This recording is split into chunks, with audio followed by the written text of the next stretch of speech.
Okay, why do we map the competition? We map the competition so that we don't duplicate an offering that's already on the market, right? So if you are, I'm going to use the example of the pet grooming service, right? If there's another pet grooming service that does mobile pet grooming that serves the exact same neighborhoods that your might be serving, it would be good to know what they do so that you can differentiate yourself, right? Maybe they don't do haircuts, right? And you do haircuts. Maybe they just do washes and clip nails or something like that, right? So there's a lot of different ways that you can, as long as if you know what the other offerings are on the market, you can avoid that direct competition. Direct competition is the enemy of profitability, right? Um, so this is one way of doing it. So this is just an example way of thinking about mapping the competition. It's along two different axes, right? So two factors that might influence decision making, purchasing decisions, right? So this one you have quality versus price. And again, this is just, there can be many, many different things that you can use as an axis here or here, and you can do more than two, right? This is just nice visually speaking, so it can be easy to understand when you compare these two different things, right?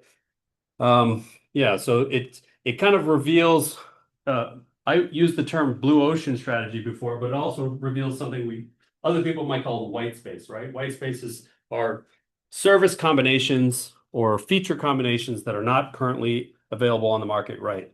So you can identify these underserved or market gaps, right? Inform smarter decisions so you can kind of like target those areas, at least for research, right? So there might be a reason why there's white space on there because there's no demand for it, but it can at least give you an idea of what type of market you want to look at, right? Okay, direct versus indirect competitors, right? So direct competitors is easy.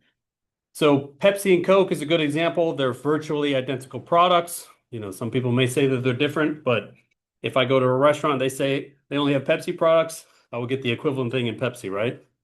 Um, so these are generally interchangeable products or services, right? Um, Indirect competitors is a little bit different, right? So for example, I had some students come in, they're doing a food delivery service.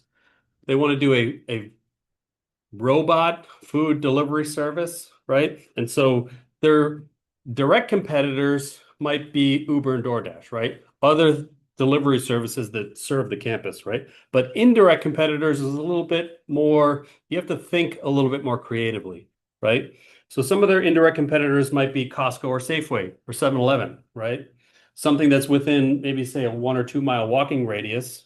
So if someone's up late and they're hungry, they want to get food, something that's within walking distance um, might be an indirect competitor. Or, like I said, Costco or Safeway, maybe that person that knows that they're going to get hungry at night, they go out in advance, they purchase some snacks and things like that to keep inside their room. And so that's an indirect competitor, right? The other indirect competitor that I always want to talk about is, I think it's on the next page, the do nothing, right? So that person that's hungry at night, some people go out and get the food, right? They get the DoorDash, they get the delivery, or they go for your service, or they go for the indirect competitors like Costco or Safeway, or they just say, screw it, I'll just do nothing, right? I'll go to bed hungry, I don't need the snack, whatever, right? The status quo is a competitor, right? Either through, and I emphasize this on Wednesday, so either through ignorance or apathy, some people might not know about your service, right? So that's a competitor. And or people just might, like I said, if you own a car, right? And the one of the competitors for a car sales store, right, would be the people that keep their existing cars, right? That's a decision that they might be able to make. Maybe they just decide, okay, I'll just fix my car and I'll just like keep it for another year, right?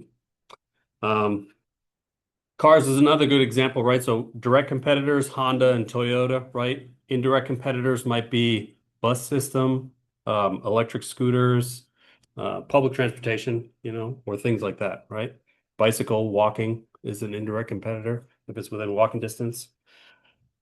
And then you always have the option of not doing anything, right? Just staying at home. Yeah. So this is something that we'll look at, right? We'll try to figure out what gets people from the one of the reasons why we try to identify the people that do nothing, that choose not to make a purchase when they could, is to figure out what moves them from that position to a purchase decision, right?